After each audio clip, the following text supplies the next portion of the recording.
할렐루야, 더 메시지 스탠딩 시즌 3 함께 하시는 모든 성도님들 주님의 이름으로 환영하고 또 축복합니다. 성경의 열왕기상 말씀을 보면은요, 그 그리 시냇가에 숨어 지내던 엘리야를 까마귀를 통해서 떡과 고기를 먹이시는 하나님을 우리가 만날 수 있습니다. 그런데 기근으로 인해서 이제 시냇물이 다 말라버리게 되자 하나님께서는 엘리야에게 시돈의 사르밧에 가서 그곳에 있는 한 과부에게 도움을 청하라라고 명하십니다. 그리고 그곳에서 정말로 하나님께서 예비하신 한 과부를 만나게 됩니다. 사실 이 과부는 지금 딱 한 끼 먹을 수 있는 아주 조금의 기름과 가루만 지금 남아있는 상황입니다. 이거 먹고 아들과 함께 먹고 이제 죽으려고 그렇게 마음을 먹고 있었던 과부입니다. 엘리야도 참 마음이 편치 않았겠지만 어쨌든 하나님 말씀 앞에 순종하면서 그 마지막 먹을 것을 나에게 달라. 그리하면 가루와 기름이 너희 집에서 떨어지지 아니할 것이다. 이렇게 예언합니다. 이 약속의 말씀을 과부는 믿음으로 받아들입니다. 그리고 그 말씀 앞에 온전히 순종하며 나아갑니다. 그랬더니 정말로 기근이 끝날 때까지 그 과부의 집에는 가루가 떨어지지 아니하고 기름이 없어지지 아니하는 그런 기적을 경험하게 됩니다. 하나님 말씀 앞에 우리가 순종할 때에 현실을 뛰어넘는 기적의 역사를 우리가 경험하게 될 것입니다. 하나님께서 우리에게 무언가를 요구하실 때에 그것이 마지막 남은 가루 또 우리에게 마지막 남은 기름 몇 방울이라 할지라도 하나님께 기꺼이 내어드릴 수 있는 저와 여러분 될 수 있기를 간절히 소망합니다. 우리 마음 담아서 우리 함께 찬양하며 더 메시지 8번째 시간 우리 함께 열어가겠습니다.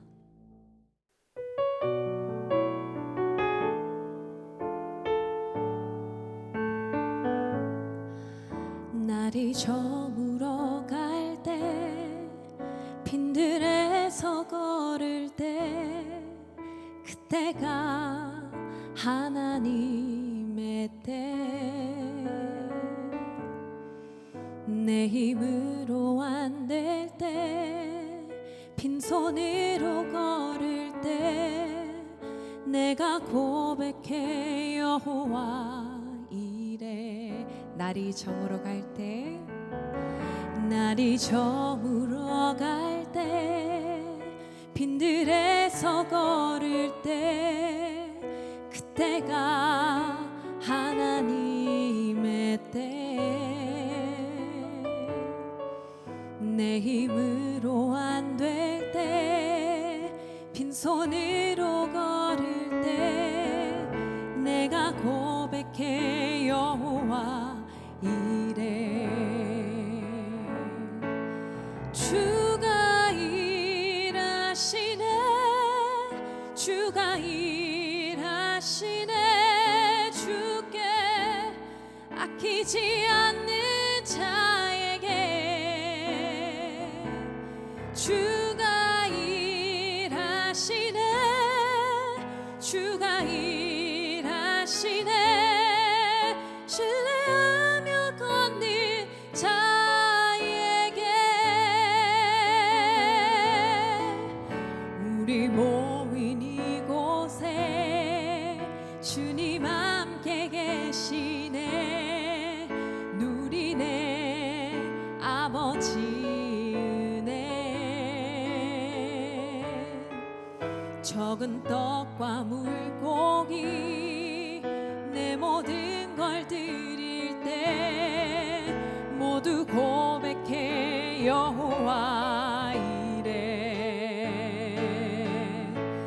주가 일하시네 주가 일하시네 주께 아끼지 않는 자에게 주가 일하시네 주가 일하시네 신뢰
좋습니다.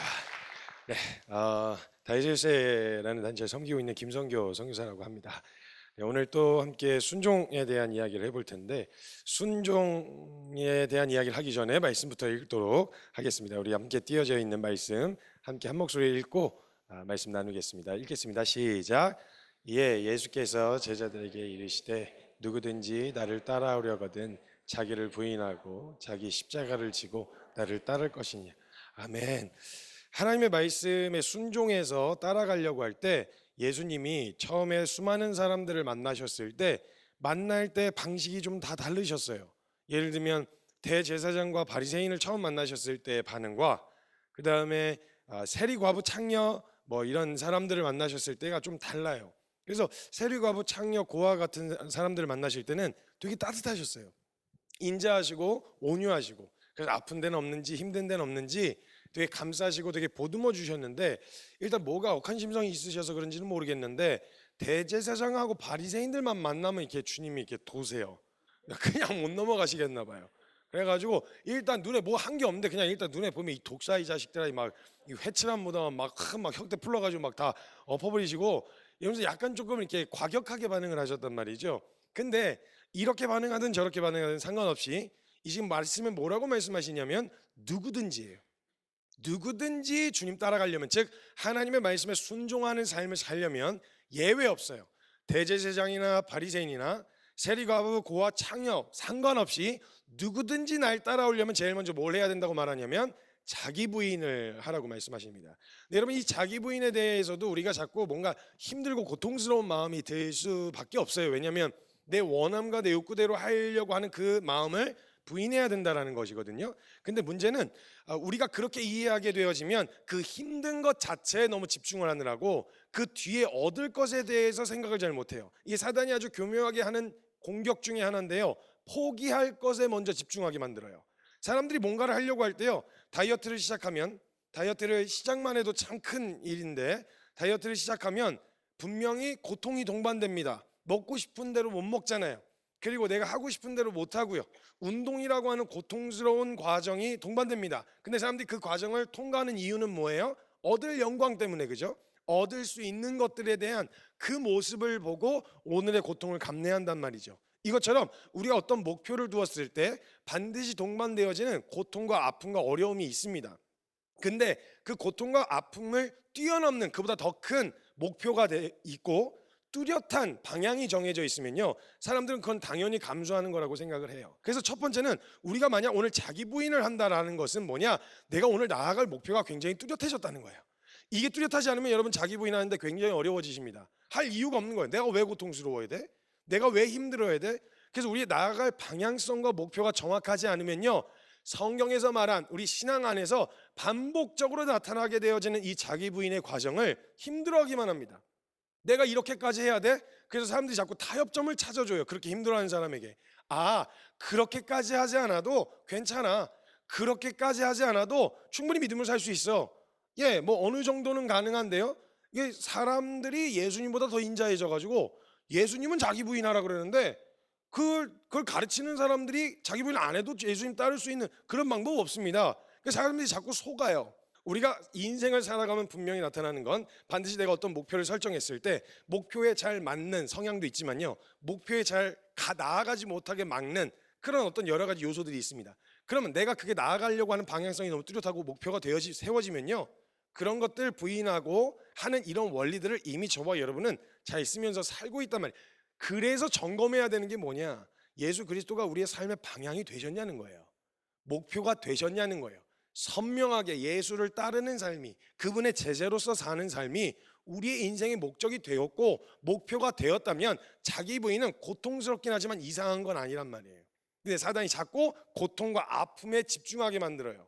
그래서 마치 에덴 동산에서 하와를 공격할 때 뱀이 먹을 걸로 유혹하면 안 넘어온다는 걸 알았거든요.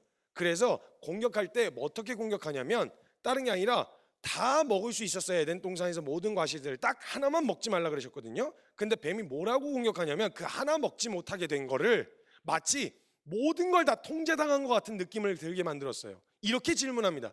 너 정녕 하나님이 이 동산에 있는 모든 나무의 열매를 먹지 말라 그러시더냐? 이렇게 물어요. 근데 하나님은 그렇게 말씀하신 적 없어요. 에덴 동산에 있는 선악과 하나만 먹지 말라 그러셨어요. 근데 그거 하나 못하게 된 게 내 인생이 통제당하고 내 마음대로 할 수 없는 억압에 놓여져 있다고 생각하게 만드는 거예요. 그래서 사단은요, 포기해야 될 것에 집중하게 만들어서 얻을 것을 보지 못하게 만듭니다. 근데 이 자기 부인을 통해서 우리는 예수 그리스도를 따를 때 얻게 되어지는 것, 그것을 통해 보게 되어질 영광을 봐야 오늘 반드시 동반될 수밖에 없습니다. 안 아픈 방법은 없어요. 예수님을 따라갈 때 아프지 않고 힘들지 않을 수 있는 방법은 없는데, 그것을 따라가게 만들고 그걸 넘어서게 만드는 힘이 이 자기 부인을 이해할 때 나옵니다. 왜 하나님이 우리에게 자기 부인을 하게 하셨는지를 보면요, 이런 게 자기 부인이라고 하는 고통에 가리워져서 그 뒤에 영광이 안 보였던 거죠. 마치 십자가의 죽음에 가리워져서 그 뒤에 부활이 보이지 않았던 것처럼. 근데 그 뒤에는 반드시, 죽음 뒤에는 부활이 있듯이 이 자기 부인 뒤에 펼쳐질 영광과 어마어마한 은혜의 보물들이 쌓여 있다는 거예요. 이걸 보실 수 있어야 됩니다. 그래서 그걸 보는 팁을 좀 드리려고 하는 겁니다. 자기 부인이 왜 영광스러우며 이 자기 부인을 통해서 뭘 볼 수 있게 되어지는지, 그걸 한번 세 가지로 나눠서 먼저 보여드리려고 하는데요. 첫 번째는요, 왜 자기 부인을 해야 되는가? 그것은 우리가 죄인이었었기 때문입니다. 죄인이었었다입니다. past, 과거형이라는 거예요. 죄인이다가 아니라 죄인이었었다. 그래서 이전에 죄인으로서 살던, 즉 내 감정과 내 소욕과 원함대로 하면요, 희한하게 기가 막히게 하나님 말씀에 반역하는 자리에 서 있습니다. 왜냐? 죄의 시작이 먹지도 만지지도 말라고 하셨던 그 말씀에 대한 반역으로 시작됐거든요. 그걸 먹었잖아요. 그렇기 때문에 우리의 원함, 난 그냥 하와는 맛있어 보여서 먹음직스러워서 그냥 먹었다는 호기심이었을지 모르겠지만, 그 호기심과 내 원함을 선택한 결과가 하나님 말씀에 반역하는, 말씀을 듣지 않는 자리에 서게 만들었단 말이에요. 그래서 에베소서 2장에 저와 여러분의 원함, 육체의 원함과 정욕대로 가면 기가 막히게 본질상 진노의 자녀 짓을 하게 돼 있다고 얘기하는 거예요. 한번 방치해 보세요, 여러분. 여러분이 하고 싶은 거 그냥 내버려둬 보세요. 어디로 가냐? 기가 막히게 저와 여러분의 인생이 피폐해질 뿐만 아니라 서로 자멸하는 길로 가요.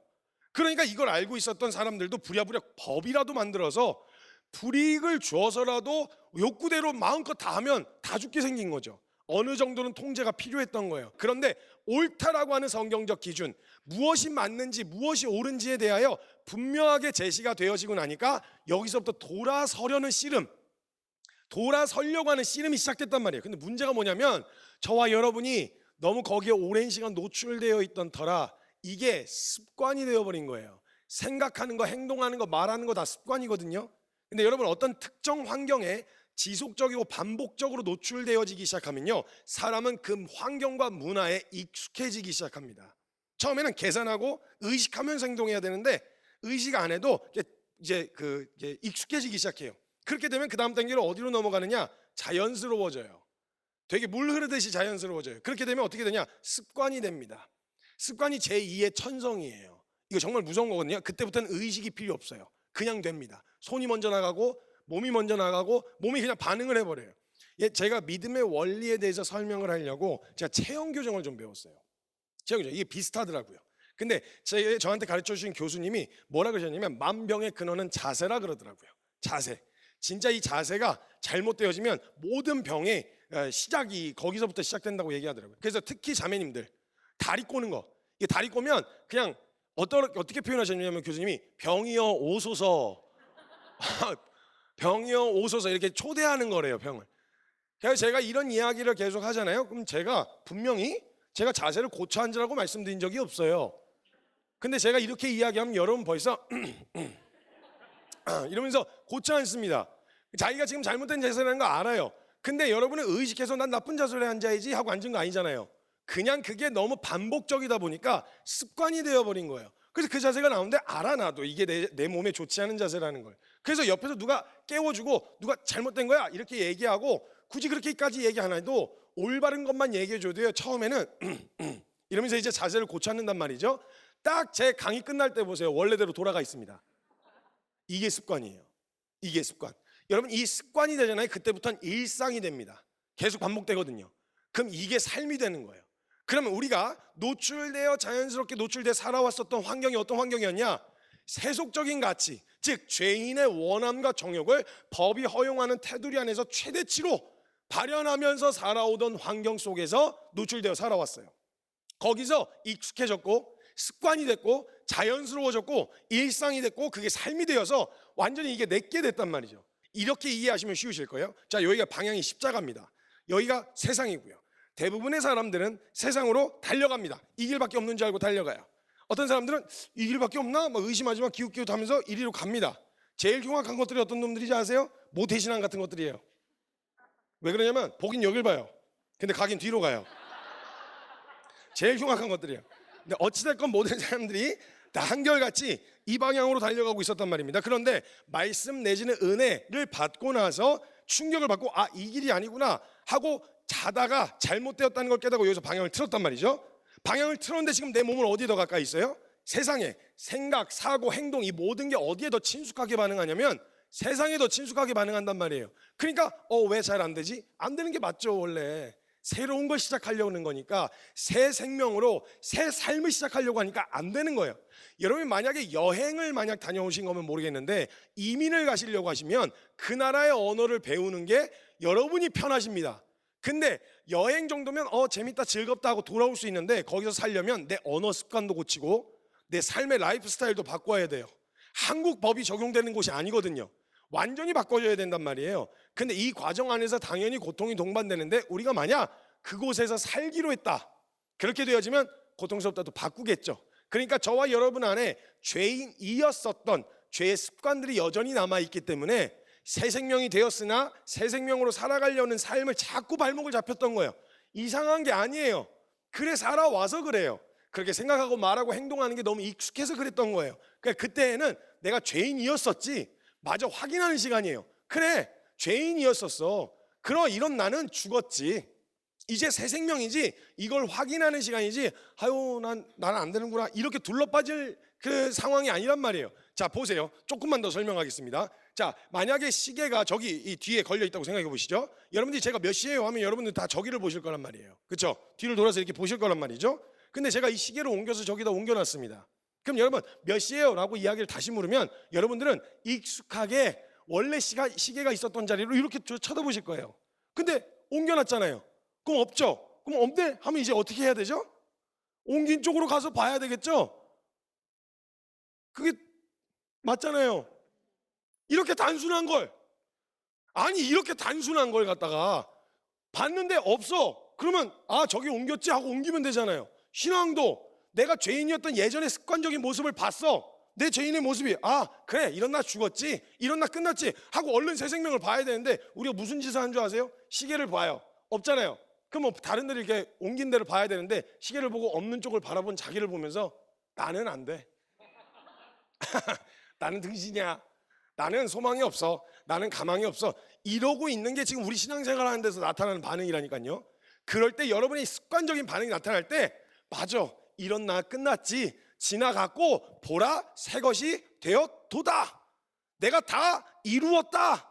이 결론을 딱 붙드시는 시간이란 말이에요. 그러니까 가끔 잊어버릴 때마다 은혜를 잊어버릴 때마다 주님이 어떤 은혜를 받은 자였는지 생각나게 하시기 위해서 때론 내 연약함을 발견하는 걸 그냥 두시기도 하세요. 연약함을 발견하는 건 내가 새 생명이 되었음을 다시 한번 확인하는 시간이 될 수도 있다는 거예요. 그래서 죄인이었음을 발견하는 건 절망이 아니라 새 생명이 되었음을 확인하는 시간이기 때문에 자기 부인은 저와 여러분에게 영광이다. 자, 두 번째, 여러분 죄인의 죄인이었었던 내 모습을 봤다. 그럼 이제는 이게 자기 부인을 한다라는 말은 우리가 죄인으로부터 벗어난 종이었었는데 자유인이 되었다라고 선포하는 자유의 선포입니다. 여러분 종이 해방되었어요. 노예 문서가 다 찢어졌어요. 그래서 이제 난 자유인이 되었다는 걸 언제 확인할 수 있는 줄 아세요? 옛 주인의 허락을 받지 않고 문 밖을 나서볼 때예요. 즉 옛날에는 그 말을 그대로 따를 수밖에 없었어요. 내 원함, 내 정욕대로 그대로 살아갈 수밖에 없었어요. 근데 이제 옳다는 걸 알았어. 새 생명은 이렇게 산다는 걸 알았어. 그래서 힘들긴 하고 어색해.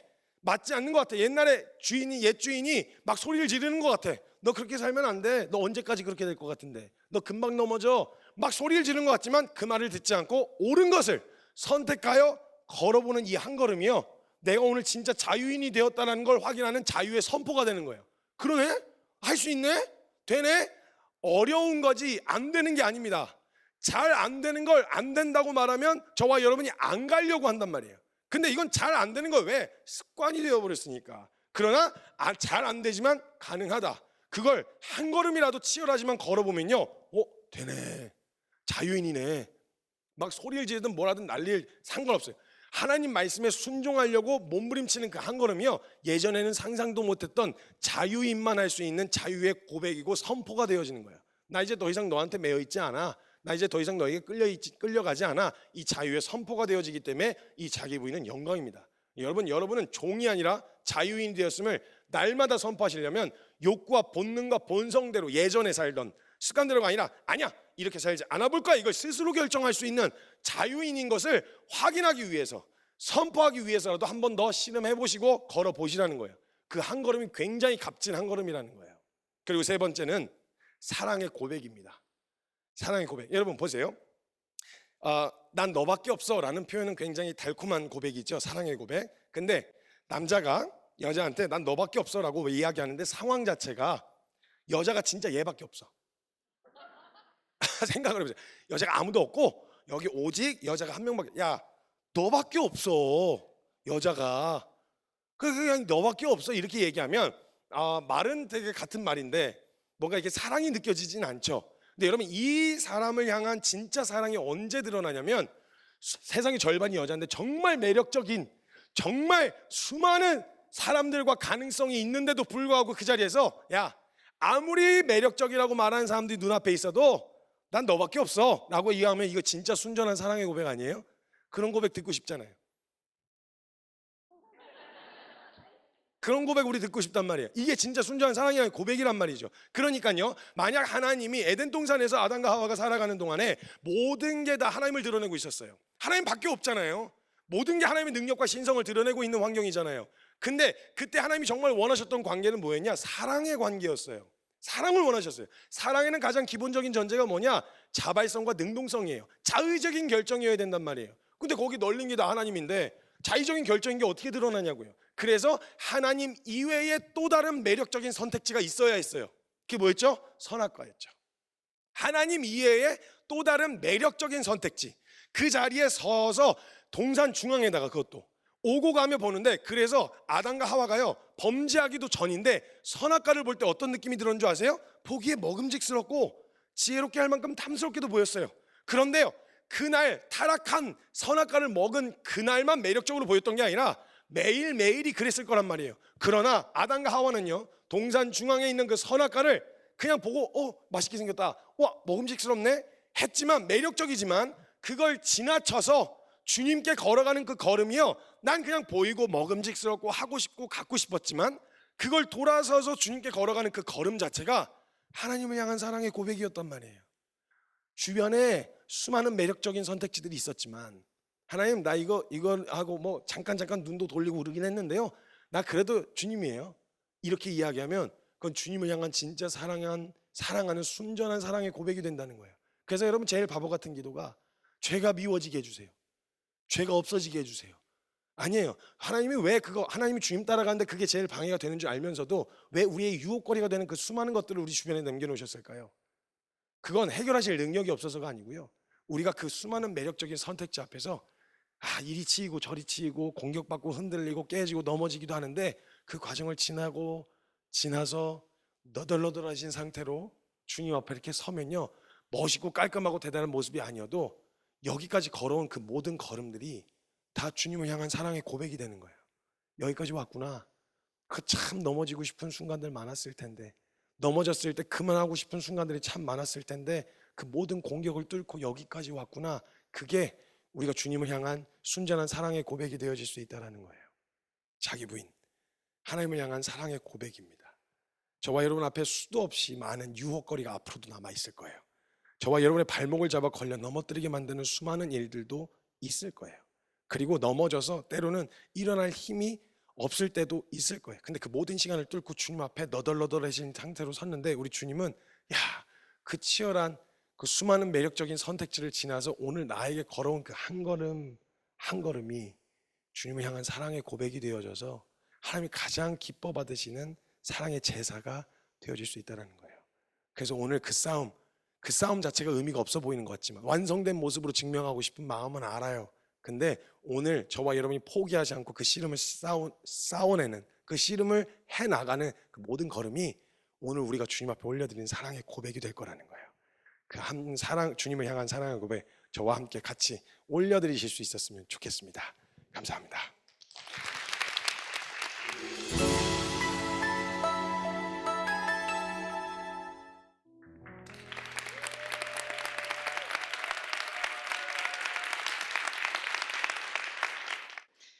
오늘 말씀 요한복음 2장 5절에서 10절 제가 읽겠습니다. 그의 어머니가 하인들에게 이르시되 너희에게 무슨 말씀을 하시든지 그대로 하라 하니라. 거기에 유대인의 정결 예식을 따라 두세 통 드는 돌 항아리 6이 놓였는지라. 예수께서 그들에게 이르시되 항아리에 물을 채우라 하신즉 아기까지 채우니 이제는 떠서 연회장에게 갖다 주라 하심에 갖다 주었더니 연회장은 물로 된 포도주를 맛보고도 어디서 났는지 알지 못하되 물 떠온 하인들은 알더라.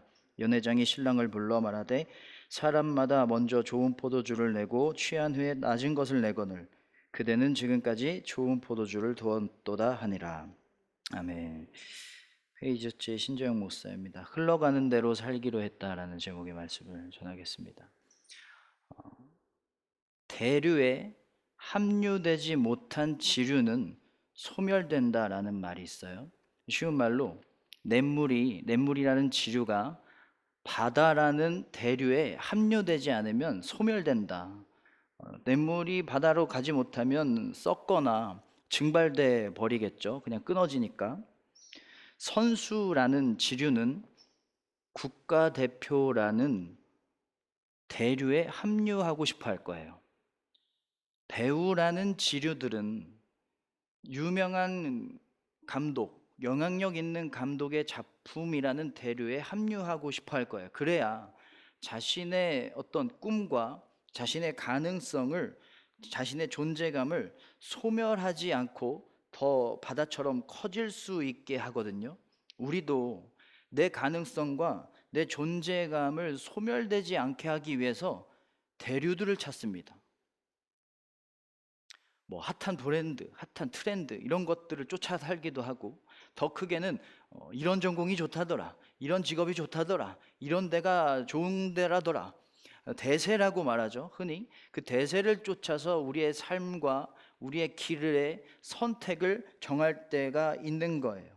그런데 우리 애가 반드시 합류해야 할, 진짜 나를 변화시키고 진짜 나를 성장시킬 대류는 따로 있어요. 우리가 합류해야 할 대류는 바로 예수님입니다. 예수님께 합류해야 돼요. 제자들은 나를 따르라 라는 말씀을 듣고 예수님께 합류했어요. 그랬더니 삶이 변화됩니다. 어부 베드로로 살다가 사람 낚는 어부 베드로로 새로워졌죠. 결혼식에는 신랑 신부보다 더 중요한 게 있어요. 신랑 신부는 없어도 되는데 음식이 없으면 안 돼요. 큰일 납니다. 유대인들에게도 결혼식에서 정말 중요한 음식이 있었는데 그게 뭐냐면 포도주였어요. 포도주가 없으면 잔치가 끝나게 될 위기를 만난 거나 똑같은 거예요. 오늘 말씀에 혼인잔치가 있었는데 포도주가 다 떨어졌어요. 너무나 큰 위기입니다.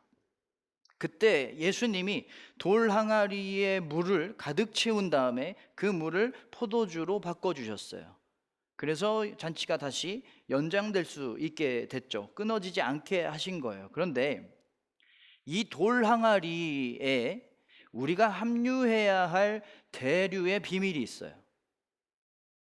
이 돌 항아리는 정결 예식이라는 율법을 위해서 놓여진 항아리였거든요. 그 당시의 율법은 뭐냐면 최고의 대류였습니다. 이 율법대로 살아야만 구원받은 자였어요. 율법을 안 지키면 낙오된 자, 죄인, 버림받은 자였어요. 이 율법이라는 게 굉장히 어렵고 복잡해요. 그래서 특권층이 아니면 율법을 접할 수도 없고 율법이 무슨 내용이 있는지도 몰라요.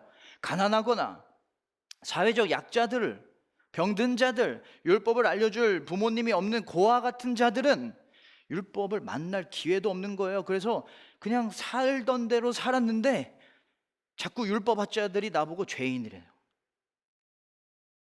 나를 부정한 자래요. 나보고 낙오됐대요. 나 하나님께 버림받았대요. 율법을 안 지켜서 가난해진 거래요. 율법을 안 지켜서 병든 거래요. 율법을 안 지켜서 부모님이 죽은 거래요. 그렇게 사람들을 이분법으로 나누고 있었어요. 그런데 밖에 나갔다가 나도 모르게 이 부정한 사람들에 닿을 수도 있고, 이 부정한 사람이 만졌던 걸 나도 모르고 만질 수도 있으니 집에 갔다 오면 식사하기 전에 손을 씻어야 됐어요. 그리고 모든 식사에는 포도주가 있었습니다. 율법적으로 손을 씻어서 깨끗해진 사람만 함께 식사에 참여할 수 있다. 함께 포도주 먹을 수 있다라는 거예요. 그러니까 이 돌 항아리는 뭘 상징하고 있었냐면 율법적 차별을 상징하고 있었던 거예요. 그런데 예수님이 그 물에, 그 돌 항아리의 물을 포도주로 바꾸셨어요. 무슨 의미일까요? 이제 손 안 씻어도 돼. 그 중간 단계를 없애신 거예요. 이거 율법 안 지켜도, 율법 몰라도 잔치에 참여할 수 있어. 나랑 같이 밥 먹을 수 있어. 나랑 같이 함께 할 수 있어. 이제는 율법이 대류가 아니야. 이제 나를 통해서만 하나님 만날 수 있어. 예수님이 대류라는 거예요. 그래서 물을, 그 돌 항아리의 물을 포도주로 바꿔주셨던 거예요. 이제 우리는 하나님의 자녀로 새로워지고 싶다면, 거듭나고 싶다면, 더 성장하고 싶다면, 죄를 이기고 고난을 이기고 유혹을 이기는 삶을 살고 싶다면 이제는 예수님을 따라가는 삶을 살아야 돼요. 예수님이 대류예요. 그래서 하나님을 만나야 돼요. 그래서 우리의 삶이 변화되어야 돼요. 어떻게 예수님께 합류할 수 있을까요? 여러분, 다음을 듣고 물이 포도주로 변한 시점이 언제인지를 골라보세요. 항아리에 물을 채우라 하셨을 때, 2번 그 말씀대로 하인들이 항아리에 물을 가득 채웠을 때, 3번 연회장에게 그 물을 갖다 주라고 하셨을 때, 4번 하인들이 연회장에게 떠서 갖다 줬을 때. 성경엔 안 나와요. 몇 번일까요? 저는 4번이라고 확신합니다. 왜냐하면 4번이 되어서야 순종이 완성됐거든요. 5절 말씀을 보면 그의 어머니가 하인들에게 이르되 너희에게 무슨 말씀을 하시든지 그대로 하라. 물이 포도주로 변하려면 어떤 말씀을 하시든지 그대로 해야 했어요. 어디까지 말씀을 따라야 했을까요? 물을 입구까지 채워라? 아니죠. 명령이 또 나오거든요. 이제 떠서 갖다 줘라. 포도주가 없는 상황에서 돌 항아리에 물을 채우라는 말씀은 좀 엉뚱해 보이지만 그래도 할 만한 말씀이에요. 왜냐하면 원래 물 담는 항아리니까 좀 이상하지만 할 만해요. 그런데 포도주가 없는 상황에서 포도주만을 기다리고 있는 사람들에게 물을 떠서 갖다 줘라? 이것은 지키기 어려운 말씀이죠.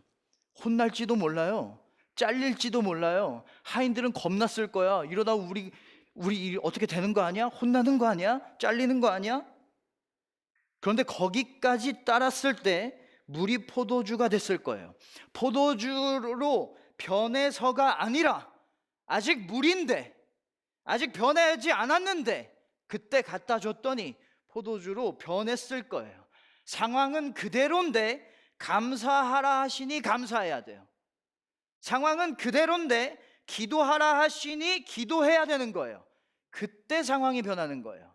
상황이 변하고 나서 하는 건 순종이 아닙니다. 따르기 쉬운 말씀이 있고요. 따르기 어려운 말씀이 있습니다. 순종의 완성은 어려운 말씀까지 순종하는 겁니다. 여러분, 힘들 때 기도하는 거 쉬워요. 왜요? 그냥 기도가 나와요. 근데 안 힘들 때 쉬지 않고 기도하는 거 어렵습니다. 사랑스러운 사람을 사랑하는 거 너무 쉽죠. 왜요? 그냥 저절로 사랑이 돼요. 그런데 사랑스럽지 않은 사람을 사랑하는 건 어려워요. 이 어려운 것까지 해야 순종인 거예요. 하기 쉬운 순종을 했다고 내가 말씀대로 순종하고 있는 삶이라고 착각하면 안 됩니다. 상황이 다 도와줄 때 헌신하는 건 쉽죠. 근데 상황이 안 되는데 하나님을 섬기고 하나님께 헌신하는 건 어려워요. 어려운 것까지 해야 돼요. 그래야 물이 포도주가 된 것처럼 절망이 소망으로 바뀌고 불안이 평안으로 바뀌는 하나님의 능력을 경험할 수가 있는 거예요. 쉽게 믿으면 삶이 어렵습니다. 그 믿음으로는 삶의 어려움을 못 이겨요. 근데 어렵게 믿으면 삶이 쉬워집니다. 왜냐하면 그때부터 하나님이 하시거든요. 내 문제를 하나님의 계획으로 바꿔주시거든요. 물이 포도주가 된 것처럼. 그래서 내 삶의 잔치가 끊이지 않게 하십니다. 여러분, 하나님의 말씀대로 살아가는 거, 이게 예수님께 합류하는 방법이에요. 혼인잔치에 꼭 필요한 포도주가 다 떨어졌던 것처럼 지금 상황에서 꼭 필요한 것들이 나에게 바닥날 때가 있어요. 하나님, 의지력이 있어야 돼요. 그래야 내가 이거 인내할 수 있어요. 하나님, 저 자존감이 있어야 되는데 바닥났어요. 자존감이 있어야 버틸 수 있는데 아무것도 없어요. 하나님, 희망이 있어야 되는데 없어요. 하나님, 가능성이 있어야 되는데 없어요. 하나님, 기쁨이 있으면 좋겠는데, 힘이 있으면 좋겠는데 다 바닥났어요. 잔치가 끝날 위기예요. 그리고 나에게 남은 건 혼인잔치에 별 필요 없어 보이는 물처럼 과거의 상처들, 반복되는 실수들, 나의 연약함들, 부족한 성품들밖에 없어요. 그때 이 상황이 변화가 안 돼도, 나에게 필요한 것들이 채워지지 않아도 하나님 말씀에 끝까지 순종하면서 하나님을 따라서 살아가고 있다면 그 내 연약함이, 내 실수가, 내 부족한 성품이 하나님의 은혜를 힘입어 나에게 지금 필요한 소망과 능력과 가능성과 자존감으로 변하게 된다는 거예요. 하나님이 그걸 쓰신다는 거예요. 언제? 우리가 합류할 때, 하나님께 말씀을 순종함으로 하나님께 합류할 때, 하나님의 계획에, 하나님의 능력에 우리가 합류하는 거예요.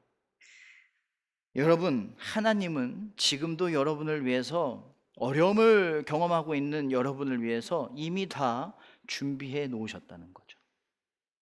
거꾸로 말하면 어려움을 겪고 있다는 건 다른 말로 무슨 말이에요? 준비된 게 있다는 거예요. 그걸 어떻게 맛보게 될까요? 끝까지 순종하는 거예요.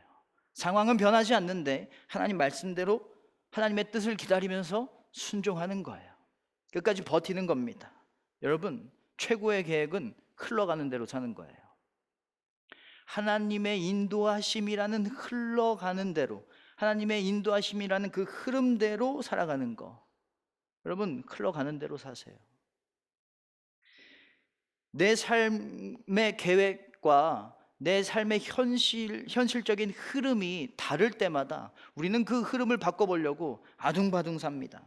노력도 많이 해봅니다. 하지만 더 큰 위기는 그거예요. 아무것도 모르는 내 뜻과 내 계획대로 바꾸려고 하는 게 더 큰 위기인 거예요. 나는 내 삶을 모르잖아요. 어떻게 될지도 모르잖아요. 그래서 하나님의 인도하심이라는 그 흐름대로 살아가는 것, 나를 다 아셔서 가장 좋은 곳 아시고 가장 좋은 것 아시는, 그래서 그것으로 인도해 주시고 그것을 채워주시는 하나님께 합류해서 하나님의 인도하심이라는 흐름대로 살아가는 게 가장 안전한 삶입니다. 이 삶은요, 오해하면 안 되는 게 아무것도 안 하고 다 포기한 상태를 말하는 게 아닙니다. 하나님의 인도하심 때문에 온 이 자리에서 최선을 다하는 거예요.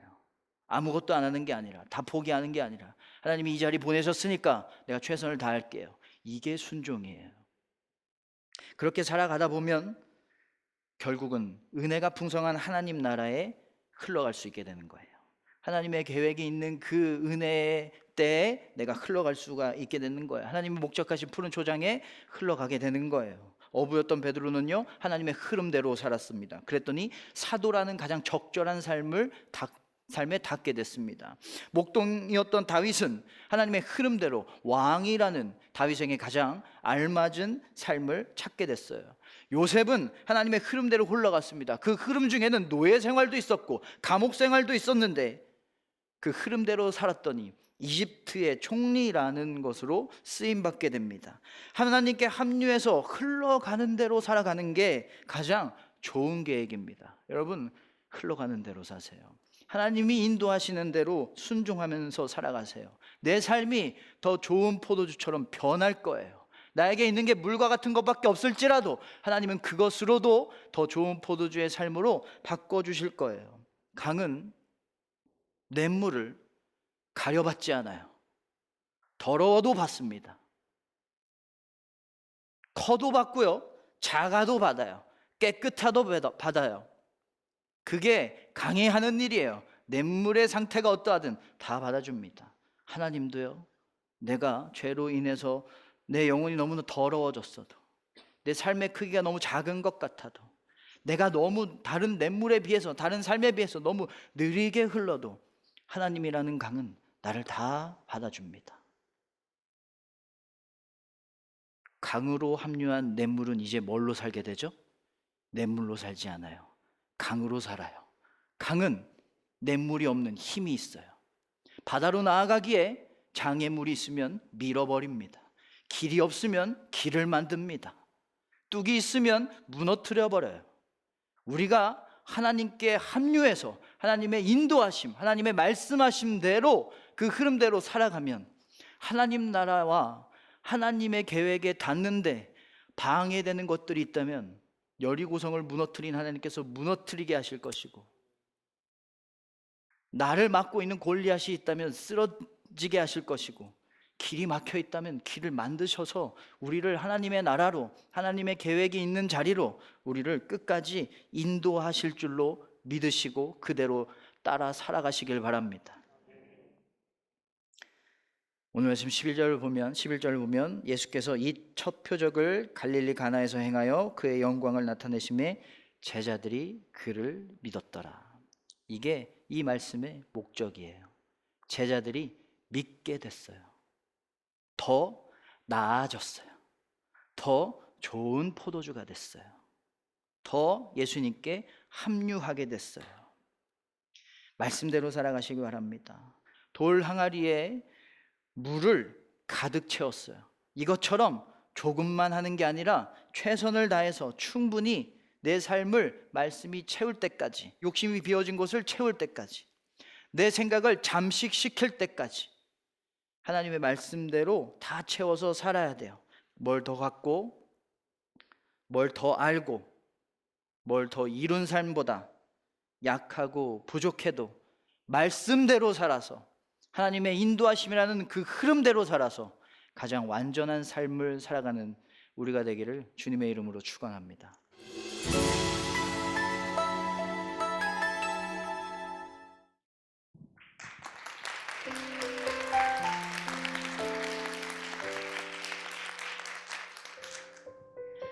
여러분들은 순종이 무엇이라 생각하시나요? 순종은 나의 고정관념을 내려놓는 것입니다. 순종은 나의 경험을 내려놓는 것입니다. 순종은 내 생각과 내 고집을 내려놓는 것입니다. 순종은 나의 모든 이익과 계산을 내려놓는 것입니다. 왜냐하면 하나님의 일은 내 뜻대로가 아니라 하나님의 뜻대로 일하시기 때문입니다. 오늘도 하나님의 뜻 가운데에 우리의 삶을 맡기며 또 주님 앞에 순종하기를 결단하며 더 메시지 8번째 시간 여기서 마무리하도록 하겠습니다.